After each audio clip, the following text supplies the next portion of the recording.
Well, folks, the Georgia Senate race in 2026 is shaping up to be a brutal wake-up call for the Republican Party.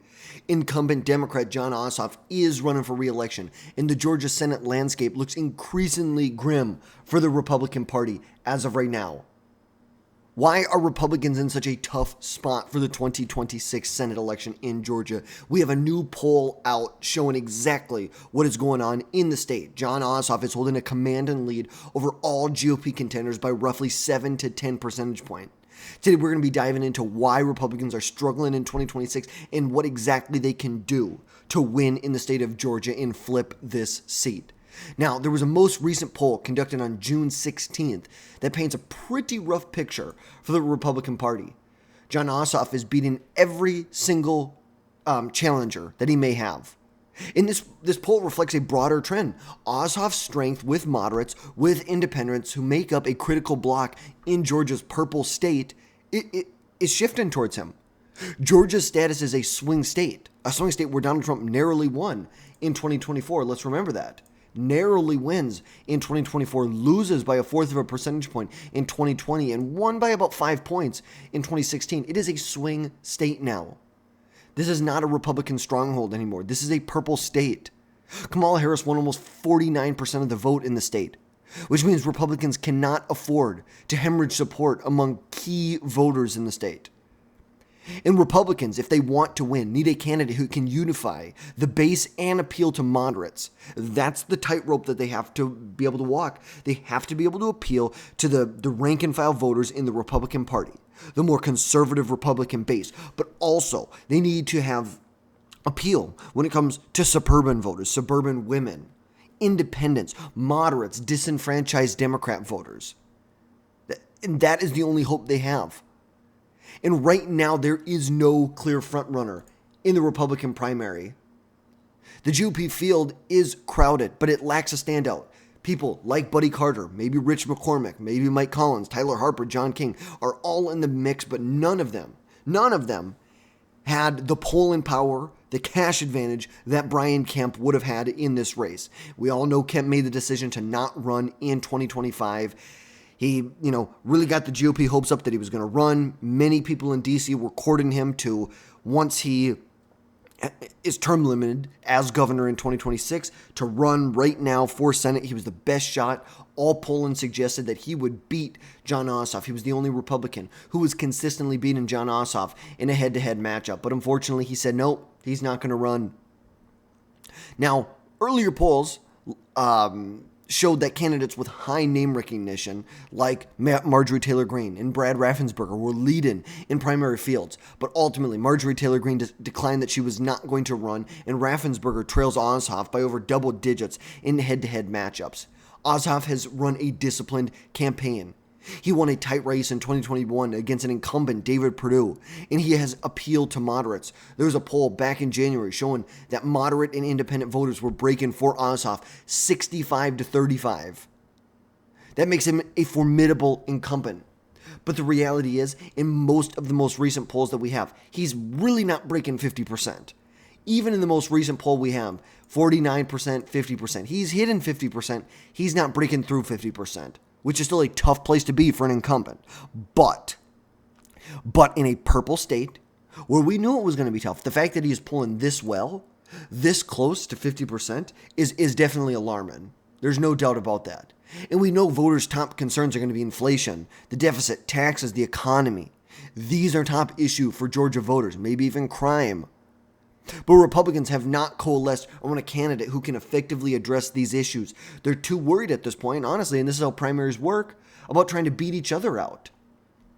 That's honestly what's happening here. And there's two declared candidates, Buddy Carter and John King. A lot of other people who've expressed some interest.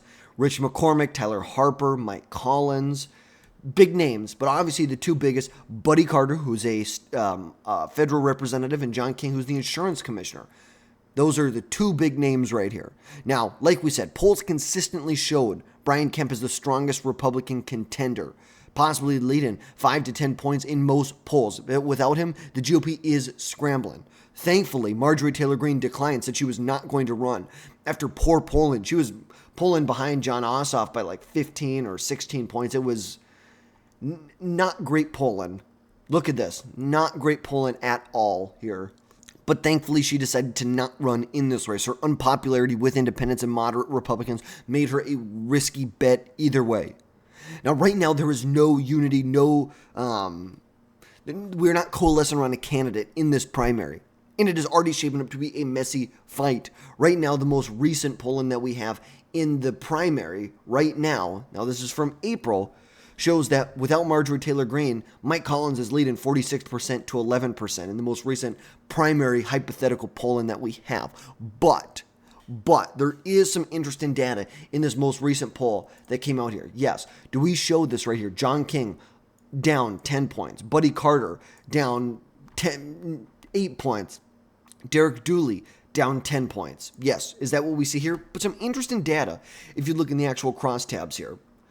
In the initial poll, John Ossoff is beating John King, who is the insurance commissioner. We're going to dig into this real quick. Who is the insurance commissioner by 10 percentage point. Now, I don't really buy into, and I don't think it's a good idea to push polls like this where you are.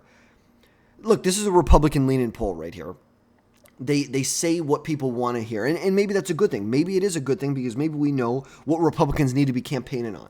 But after they inform the voters of who King was, after hearing that King stands against radical transgender ideology, saved over $100 million by cracking down on insurance fraud, and is a conservative fighter who put Georgia families first, King converts initial undecided voters at a rate of 4 times higher than John Ossoff. Among voters who view both Trump and Kemp favorably, King's support jumps 8% after this messaging.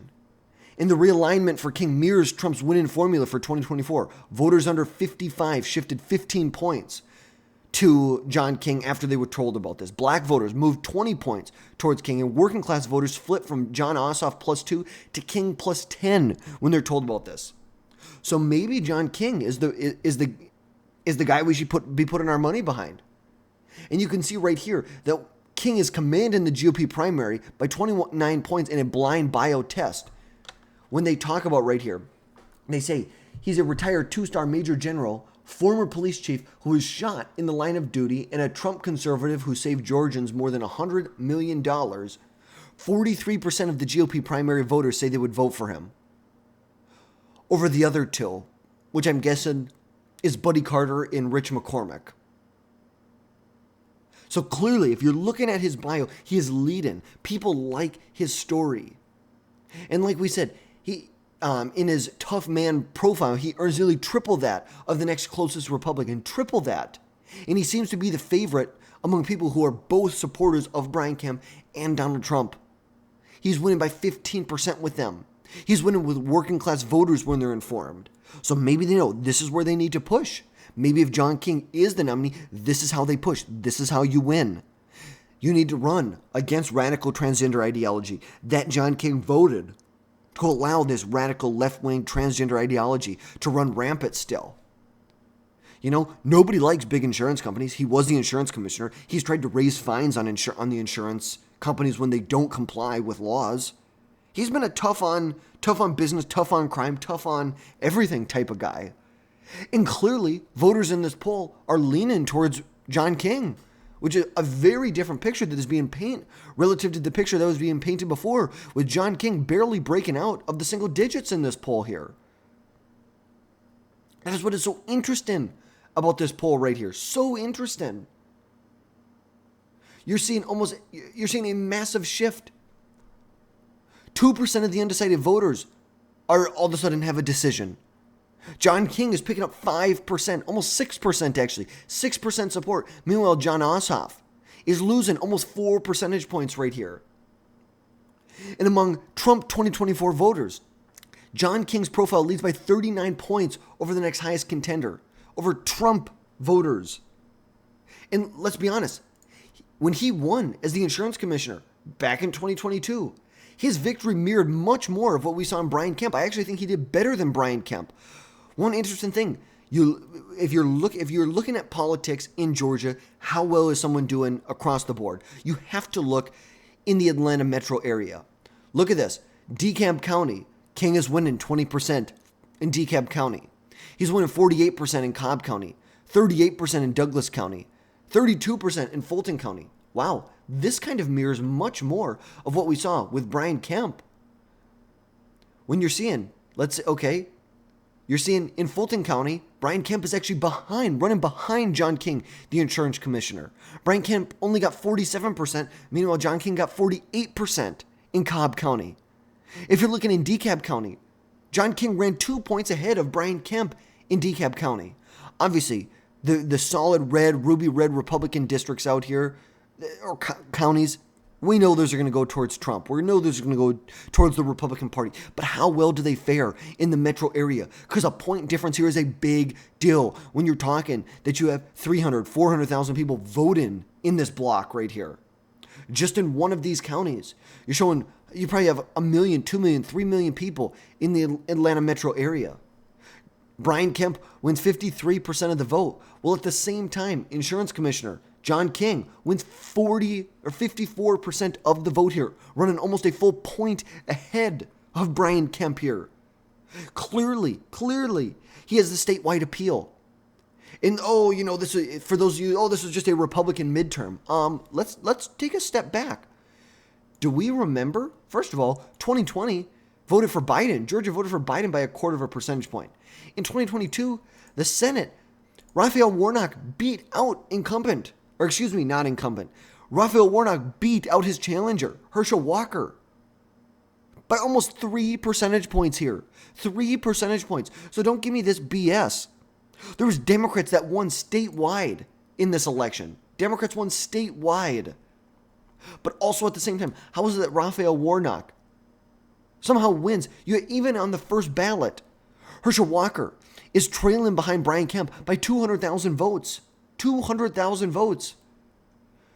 John King, he's trailing behind him by 200,000 votes. Let's see who else performed really, really well in the state. Tyler Harper, who's the agricultural commissioner who might run. He still ran 50,000 votes behind the insurance commissioner, John King, and Brian Kemp. I think the best thing Republicans can do in Georgia is try and replicate Brian Kemp's victory of 2022. Go back to 2018. Brian Kemp barely beats out Stacey Abrams in 2018. Barely, by 1.5 points, beats out Stacey Abrams. Goes on to win by a massive victory of almost 8 percentage points in 2022. You have to be able to replicate the Kemp victory of 2022 if you want to win big in Georgia. That is how Republicans win in the Senate seat. How can we recreate this? How can we have more of a Kemp-aligned candidate? Someone who can appeal to the base, but also appeal to moderates, to independents, to have much broader appeal in the metro area. Like that's the reality. That is the reality here. How can you appeal to more people in the metro area? The GOP needs a unifier, a candidate who can bridge this Trump base and the moderates. And honestly, according to this last poll, it seems like John King is the candidate to do that. But Republicans must hammer on inflation, taxes, economic growth, issues that resonate with Georgia voters, and a clear, disciplined message that will chip away at Ossoff's lead. And now with the One Big Beautiful Bill, you have many things to campaign on. You lowered taxes. You stamped the largest tax increase. John Ossoff voted for the largest tax increase, a peacetime tax increase in American history. They created Trump accounts. There's so many things. They put serious restrictions on Medicaid. Serious restrictions to make sure that people aren't leeching off the system. They put work requirements. Tried and true Bill Clinton era work requirements on Medicaid recipients. Massive tax cuts across the board. Increase the standard deduction. Increase the child tax credit. We invested in a border wall. We invested in immigration. We invested in our national security, upgrading TSA technology, upgrading air traffic control technology. This was a massive bill. Not everything was great in it. I'm not going to sit here and say everything was great. And the polling is clear. The One Big Beautiful Bill is not popular on its face. But individual policies within inside of the One Big Beautiful Bill are popular. Republicans need to get out and start selling this. That's what they need to do. Donald Trump needs to get on the ground and he needs to start selling this bill. He needs to sell it to the American people. Because even good pollsters are showing that 60% of Americans disapprove of this bill. 60% of Americans. That's not good. But when you pull on actual specific issues, do you want the standard deduction to double at the end of 2025? Well, no one wants that to happen. Well, that's what the one big beautiful bill does, is make sure that doesn't happen. Do you want to invest in a border wall? Do you want to invest in immigration custody enforcement? Absolutely. That's what we're going to do. That's what we're going to do. So Trump and the Republicans need to get out there and pitch it. They need to sell it. And they also need to find out how to boost turnout. Georgia elections are decided by razor-thin margins. Immobilizing rural, suburban voters will be critical for the GOP. And they need a candidate with broad appeal to do that. They need to be able to bring out low-propensity voters. That was how Donald Trump won in 2024. In the swing states, he brought out a lot of low-propensity voters who don't vote very often. That's how he won. What is their answer to that? What is their answer to the low-propensity voter issue that they have? But in conclusion, and I guess one other thing, the other dynamic that you have to look at, and that is Elon Musk in the third party, the America Party, which is really a stupid idea. I really liked what Ron DeSantis had to say yesterday, and I'll see if I can pull that up real quick. This was great advice right here. He suggested that the business magnate Elon Musk push for balanced budgets in congressional terms, like, a constitutional amendment or a convention of the states to pass this amendment. That would be a much better use of your money than trying to primary, because he says he's going to focus on probably 2, 3, 4 Senate seats and about a dozen congressional races. Okay, what happens if he decides to focus on Georgia?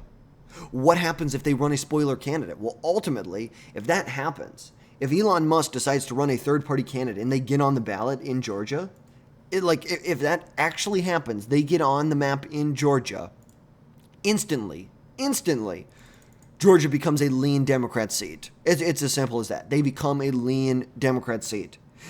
The America Party will siphon voters away from the Republican Party. There is no doubt about that. Elon Musk, his appeal is to libertarian and conservative leaning voters who vote for Donald Trump, who vote for Republicans. That's who he will take votes away from in the midterms. Because we already know the electorate that turns out in the midterms are much more favorable historically to the party that's out of power. We know that it's historically true. So you already have an electorate that's going to be focused, that it's going to be more favorable for the Democrats, and then you're going to have a third party siphoning votes off from the Republican Party.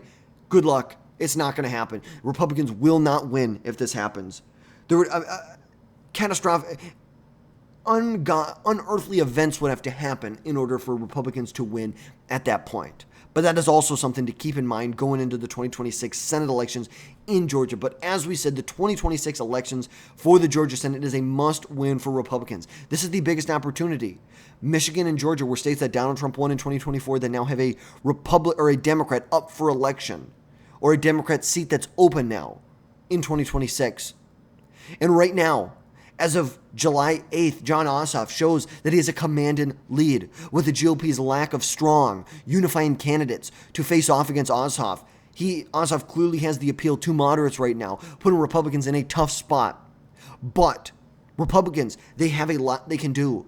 The GOP primary is wide open. We need to coalesce around a candidate. If you want to have a shot in a purple state, Republicans need to rally behind a candidate who can energize the base, win over independents, has broad appeal. The clock is ticking. John King may be the best. Look at the data. Isn't going to lie here. Clearly, when you run against radical transgenderism, you save Georgians over $100 million in insurance fraud, and you're a conservative fighter who puts Georgia families first, all of a sudden, this is a neck-and-neck race. Literally, down to the exact decimal point. But let me know what your thoughts are. Do you think the GOP can actually win this election, or do you think Jon Ossoff will win re-election in 2026? Let me know your thoughts down below in the comments. Don't forget to drop down below, hit that subscribe button, make sure you never miss another video from us again in the future. And folks, we will catch you next time.